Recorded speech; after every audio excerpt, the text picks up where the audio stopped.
Assalamualaikum warahmatullahi wabarakatuh. Saudara, selamat berjumpa kembali dengan Jagong Santri, sajian utama Aula Media Televisi yang saat ini akan membahas persoalan-persoalan Nahdlatul Ulama dan masyarakat santri dalam kaitannya dengan kehidupan sosial dan dalam kontribusinya terhadap peradaban kemanusiaan. Kali ini kita membahas persoalan pertanian. Pertanian sejak awal Hadratus Syekh Hasyim Asy'ari itu menekankan bahwa dunia pesantren tidak lepas dari dunia pertanian, dan pertanian inilah yang memberikan hajat hidup, yang memfasilitasi hajat hidup bagi kehidupan. Karena siapa yang nggak mengenal pertanian berarti seolah-olah dia lepas dari kehidupan. Karena itu persoalan pertanian dalam kaitannya dengan masyarakat Nahdliyin, kita bersama Kiai Durul Izza Al-Fatawi.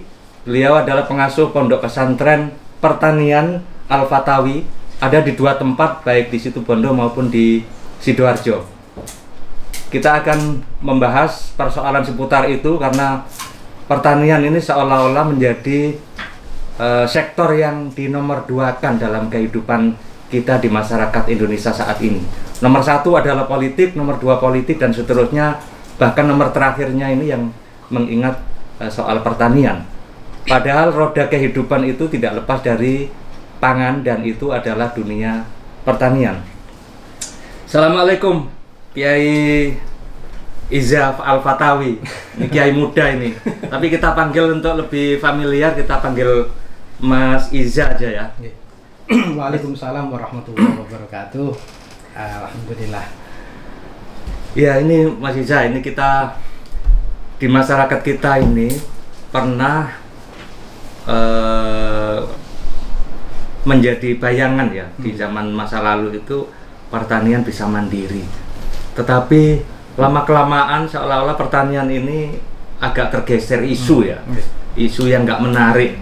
Padahal di tingkat tokoh-tokoh nasional, tokoh-tokoh entrepreneur itu seperti yang kita tahu dulu, almarhum Bob Sadino itu sangat bangga untuk menjadi petani. Tapi petani berdasi ya. Nah, ini Mas Izza kan merintis pesantren pertanian.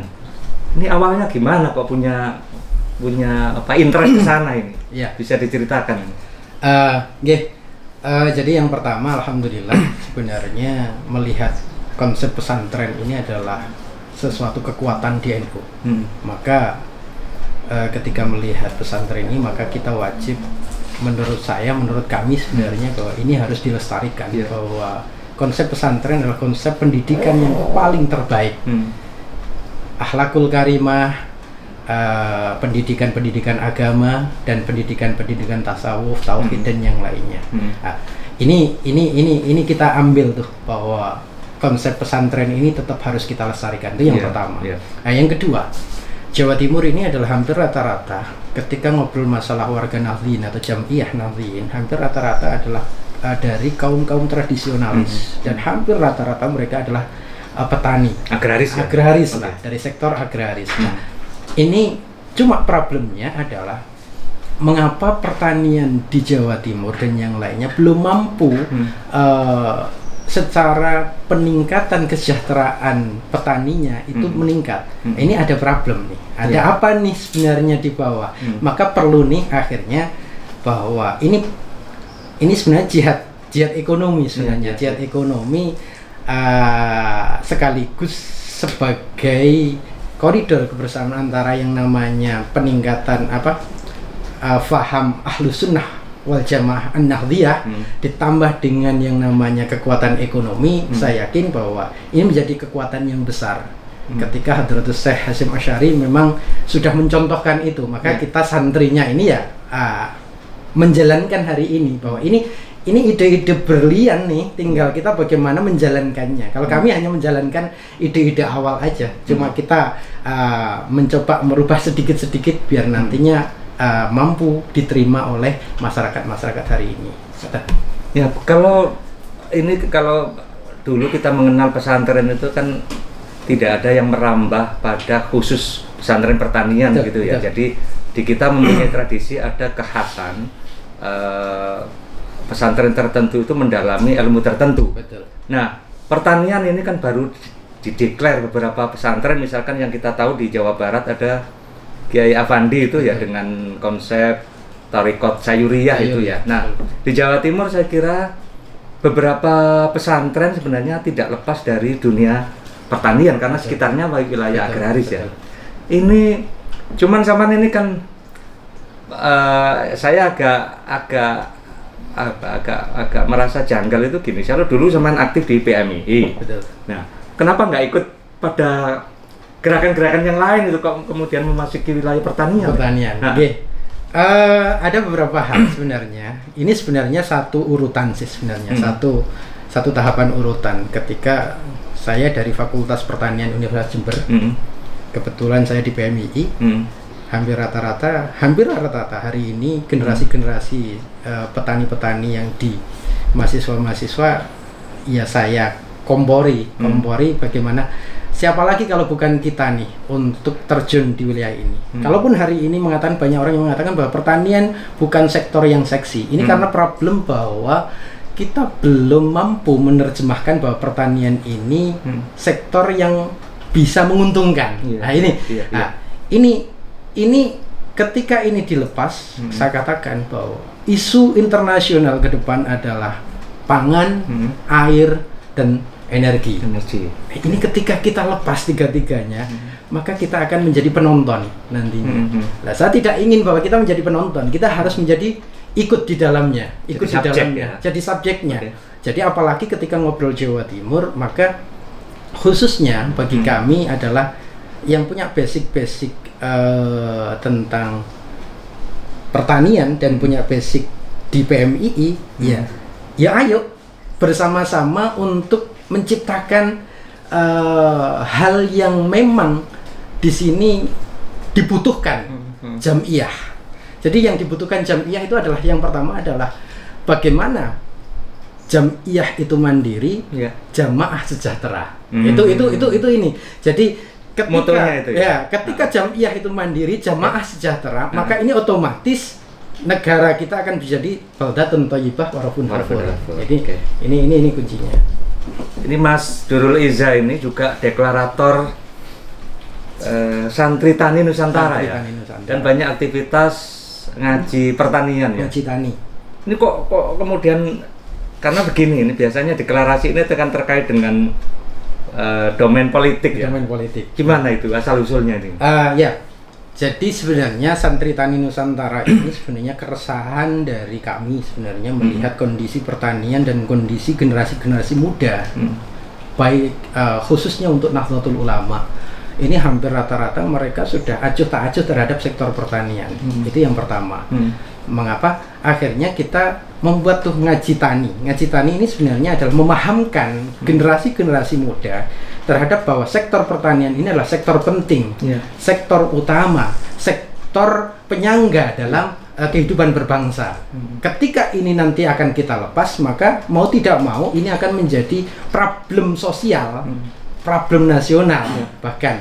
Nah, ini mengapa kita harus kuatkan di sektor ini. Nah, kesadaran generasi-generasi muda ini harus kita openi nih dengan bentuk yang pertama adalah Santri Tani Nusantara. Yang pertama adalah untuk mendidik ini ngaji taninya adalah bagaimana ngaji tani itu sistemnya benar, pertaniannya benar, dengan konsep yang benar, itu yang pertama. Yang kedua adalah membentuk pesantren-pesantren. Pesantren-pesantren ini bukan membentuk baru, tapi membuat pesantren ketika pesantren itu salaf, belum ada sektor yang lain, maka kita masukin tuh pesantren salaf, tambah pertanian di dalamnya. Ini kurikulumnya atau masuk kurikulum? Jadi masuk kurikulum tapi tidak mengganggu konsep salaf.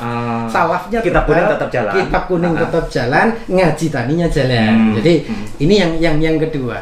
Yang kedua adalah bagaimana tadi ketika belum ada pesantrennya, misal di daerah tertentu sudah muncul tuh keunggulan bidang pertaniannya, dan ternyata kami melihat bahwa generasi-generasi hari ini sudah banyak muncul generasi-generasi yang belum paham tentang Nahdien dan yang lainnya, maka kita tune in kan tuh dengan pesantrennya. Biar apa?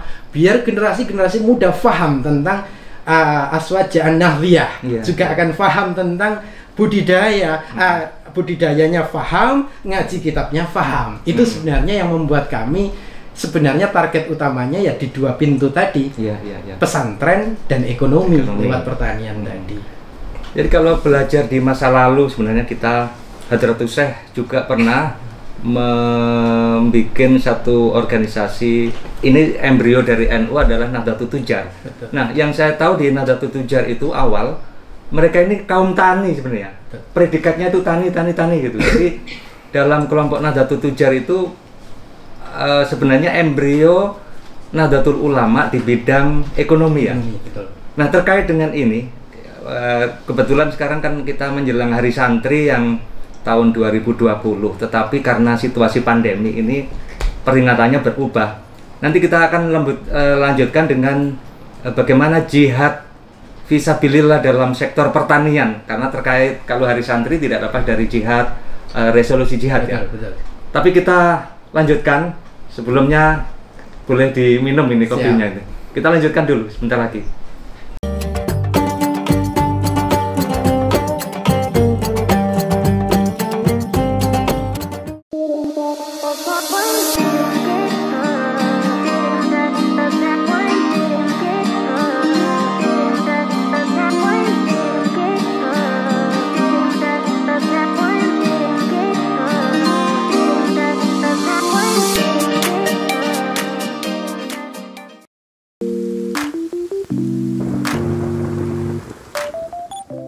Kami mengucapkan terima kasih pada Pak Mahros, owner Batik Ronggomukti Krasan Probolinggo.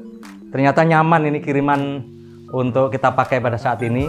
Terima kasih Pak atas supportnya pada acara Jagong Santri, sajian utama Aula Media Televisi saat ini. Dan terima kasih sekali lagi karena Pak Mahros juga mengembangkan ekonomi kreatif di kalangan warga Nahdliyin. Sekali lagi mudah-mudahan sukses untuk Batik Ronggomukti Krasan Probolinggo.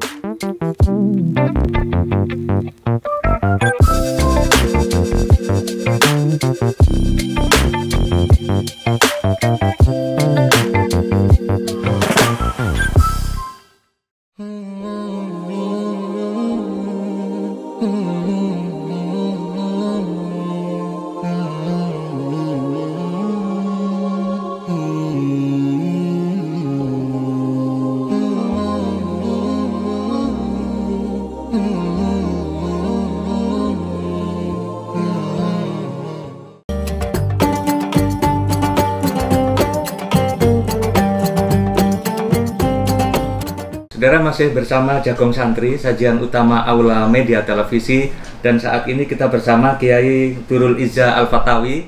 Beliau adalah pengasuh Pondok Pesantren Pertanian Al-Fatawi, baik di Situbondo maupun di Perumahan Al-Hidayah, Krian Sidoarjo ya. Ini yang di Situbondo gimana itu?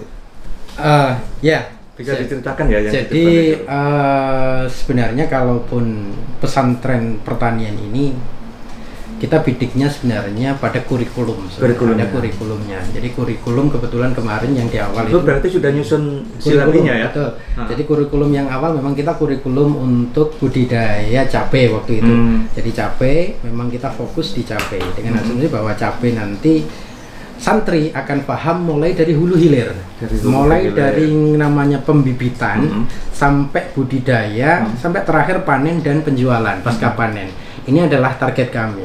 Jadi target kami mengapa pesantren-pesantren pertanian ini memang harus fokus pada beberapa produk. Produk itu yang nanti budidaya itu nanti yang akan membuat pesantren punya label, Jadi targetnya itu nanti. Ya ini yang sudah jalan. Terus yang kedua, pada pilihan-pilihan yang namanya komunikasi dengan masyarakat, hampir kerjasama dengan masyarakat kita juga oke, karena hampir masyarakat kita memang ajak bagaimana entrepreneur ini juga tidak hanya untuk kepentingan santri, tapi untuk kepentingan sosial di lingkungan sekitarnya. Kita pakai yang namanya model obat nyamuk tadi, bagaimana ini bermanfaat kepada putaran-putarannya, melingkar tadi. Ini kemanfaatannya itu.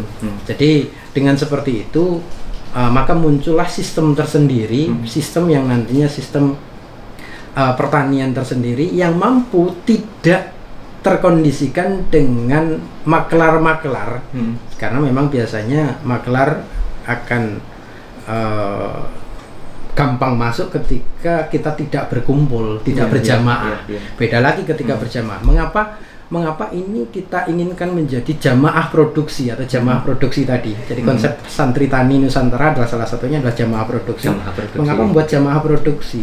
Biar terjadi yang namanya kekuatan ekonomi, kemandirian pangan. Yang ketiga adalah pada titik terakhirnya adalah kita akan mampu di bidang pengelolaan pertanian. Jadi ada wilayah ini. Kalau di pertanian itu ada yang pertama adalah ketahanan pangan, kemandirian pangan. Yang terakhir ini yang penting. Sebenarnya santri pengen kita adalah daulat pangan. Daulat itu apa? Daulat itu bayangan kami adalah mulai dari benih, mulai dari teknologi, mulai dari budidaya, mulai setelah itu dari lahan dan terakhir pasar. Itu kita harus benar-benar mandiri, tidak tergantung apapun. Nah, problem hari ini yang muncul hari ini adalah kita di dalam sistem ini, di sistem negara ini memang semisal benih aja, ngapunten untuk bab benih. Mengapa benih ini kita kadang petani-petani tidak untung? Karena di benih aja sudah tidak mampu kita mandiri. Kalau benih yang unggul itu kan mahal juga. Betul. Dan itu bukan hanya mahal, MNC itu bukan hanya sektor mahal, tapi setelah itu dimandulkan. Jadi tidak mungkin ditanam kembali. Jadi itu sudah konsepnya benih umum lah. Ini sebenarnya hampir rata-rata sebenarnya jamaah kita sebenarnya mampu itu untuk membuat produksi-produksi seperti ini. Cuma problemnya kadang aturan-aturan negara belum mengizinkan. Nah ini sebenarnya kami ada usul. Berarti nih. Regulasi belum berpihak pada rakyat itu. Betul. Sebenarnya kami punya usul nih. Bagaimana ini kayak Chinese sebenarnya Bagaimana mereka sebenarnya bisa mengelola masyarakat lokal dengan model home industrinya, tapi bisa ekspor, bisa keluar tuh, bisa ekspor tuh barang-barang yang kecil-kecil dan tidak rugi, dan perizinannya nggak sulit-sulit amat. Lah, misal nih kayak di kita benih sama pupuk, ini ketika ngurusin benih sama pupuk, ini mesti ada item yang bener-bener mahal lah, mahal. Yang pertama mahal, yang kedua waktu. Ini apalagi ketika kita baru memulai usaha, maka kita tidak akan mampu. Lawannya MNC ini, perusahaan-perusahaan besar. Nah, perusahaan besar tidak mungkin mau ketika ini nanti biar jalan dan yang lainnya. Nah, akhirnya undang-undang kadang membuat kita menjadi agak tidak bisa kreatif untuk berpikir ini. Nah, kalau kami sebenarnya bayangannya, bagaimana kalau misal Jawa Timur nih bisa masuk Jawa Timur? Misal Bu Hafifah ini mampu menjaga keamanan warga petani dan yang lainnya. Misal kalau kita tawarkan ada itu lembaga independen sertifikasi misal nih sertifikasi benih ya. Sertifikasi benih.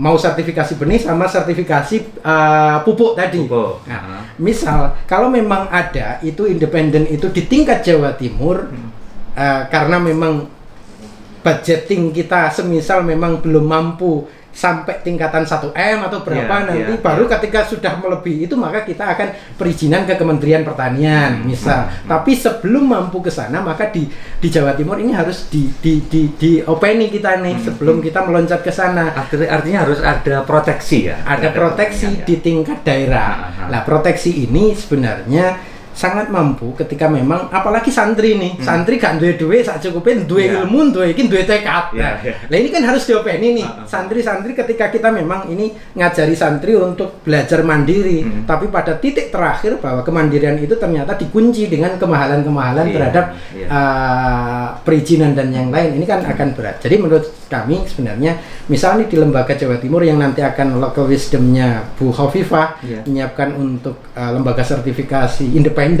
untuk beberapa ini, insya Allah kami akan dukung. Dan kami minta juga NU secara keseluruhan bisa gabung dengan ini yang menjadi bapaknya kita ini. Ya kalau NU kan memang ya seperti yang kita ingat bahwa pesan Kiai Hasyim Asy'ari itu kan nggak lepas dari dunia pertanian ya. Jadi background dari masyarakat Nahdliyin juga background pertanian di samping perdagangan karena santri sejak awal juga mandiri ya, karakter Gawan Bayeknya itu kan mandiri itu. Betul. Nah, kalau soal pertanyaan tadi ya, soal apa itu daulat benih ya, daulat benih. Ini kan problem berbenturan dengan regulasi di tingkat nasional. Betul. Di Kementerian Pertanian ya. Betul. Ini terobosan ke sana itu misalkan Jawa Timur menjadi pilot project gitu. Pilot project. Apakah harus semacam mufarokoh dari aturan kementerian? Sebenarnya ini juga menjadi item sebenarnya ketika memang sudah otonomi daerah. Saya juga belum paham apakah nanti semisal Bu Hovifah secara otonomi daerah Jawa Timur mampu untuk mengcovering, menjaga petaninya di Jawa Timur ini sejahtera dan yang lainnya seperti apa. Saya kira memang butuh item tersendiri yang nanti akan ditawarkan dengan win-win solution. Jadi win-win solutionnya. Misal kita tidak keluar dari Jawa Timur nih jualannya, hanya cukup Jawa Timur aja, tidak lebih. Kalau kita semisal kalau yang dibolehkan kan hanya kabupaten aja nih, kadang putarannya hanya kabupaten. Padahal kita ini jaringan kita kan Jawa Timur nih. Okay. Mau jual di kabupaten A sudah kena tilang, B kena tilang. Mau nggak jual nggak bisa jalan kita. Nah ini sampai yang baru memulai ini kan berat. Maksud saya memang ketika memang ini harus memang benar-benar mampu bisa diterjemahkan. Ya saya kira kebijakan itu kan bijak itu kan bagaimana kebijakan itu bijak untuk dilakukan oleh jamaah untuk warga dan yang lainnya. Bukan kebijakan itu nggak bijak kan gitu. Biasanya satu kebijakan policy ya. Policy itu juga tidak wisdom kan. Ya tidak bijaksana ya. Ini tadi yang menarik ini ya, kita coba kaitkan dengan momentum Hari Santri 2020 yang di dalamnya ada resolusi jihad. Nah, pemaknaan jihad sekarang ini kan tidak lagi jihad dalam pengertian kecil. Kalau menurut Kanjeng Nabi kan jihad kecil itu perang itu ya. Betul. Nah sekarang jihadnya ke banyak sektor yang harus kita tangani, baik pendidikan, kesehatan, kemudian perekonomian. Betul. Nah pertanian ini bagian sub dari ekonomi ya. Ini tadi untuk kalangan pesantren kan masih perlu ngaji soal ngaji khusus. Sejauh mana ini ngaji pertanian yang sudah dilakukan? Ya. Jadi ngaji tani ini sebenarnya kita sudah jalan kecil-kecilan, Selain di pesantren, di luar pesantren sebenarnya kita juga jalankan. Bahkan bayangan kami next kalau memang nanti di tingkat Yasin Tahlil itu kalau memang sudah ada ngaji taninya, itu lebih oke. Maksudnya apa? Karena memang ini adalah kebutuhan jamiah, Jadi ketika jamiah membutuhkan, saiki panen opo ayamu, pari, lor penyakitnya opo, penyakitnya ngene-ngene, iki obatnya iki, solusinya ini. Lah, sebenarnya ini yang menjadi mengapa ngaji tani itu dipentingkan, karena memang hampir rata-rata jamiah kita, jamiah Nahdlatul Ulama hampir rata-rata adalah karena sektor pertanian. Itu yang mendasari kami untuk tetap istiqomah. Jihad ekonomi saya kira memang penting ini. Jadi jihad ekonomi kemarin pernah kami usulkan sebenarnya. Hampir rata-rata kadang kita itu di pasar, kelebihannya kadang kurangnya kita kadang di pasar. Bahwa labeling kita sektor-sektor pertanian ini udah punya label nih. Kopi apa dan yang lainnya. Atau apa dan yang lainnya. Saya kira ketika nanti ada resolusi jihad dari kiai gitu, dari Hadratus Syekh yang hari ini mungkin ada sesepuh kiai yang nanti akan memberikan resolusi jihad ekonomi. Tolong membeli produk dari jamaah Nahdlatul Ulama. Jadi dengan tanda tangan itu, dengan semuanya nanti akan diturunkan ke tingkat PC, diturunkan ke tingkat ranting, diturunkan ke semuanya, ke jamiah-jamiah Yasin Tahlil bahwa kita harus membeli produk-produk jamaah Nahdlatul Ulama. Insya Allah dengan seperti itu maka kita akan mampu bisa berdiri. Kita memang ngapunten hari ini memang sudah banyak orang-orang yang warga-warga Nahdlin udah kaya atau apapun. Ketika diajak jamaah memang butuh waktu. Nah ini butuh nurunkan egonya nih agar seimbang nih. Ya. cek jamaah iso sejahtera bareng, jamiah mandiri. Ya, saya kira itu butuh resolusi jihad ekonomi dari kiai untuk kemandirian, betul, untuk kemandirian organisasi. Oke, ini kopinya masih bisa diseruput, jadi tunggu sesaat lagi kita lanjutkan.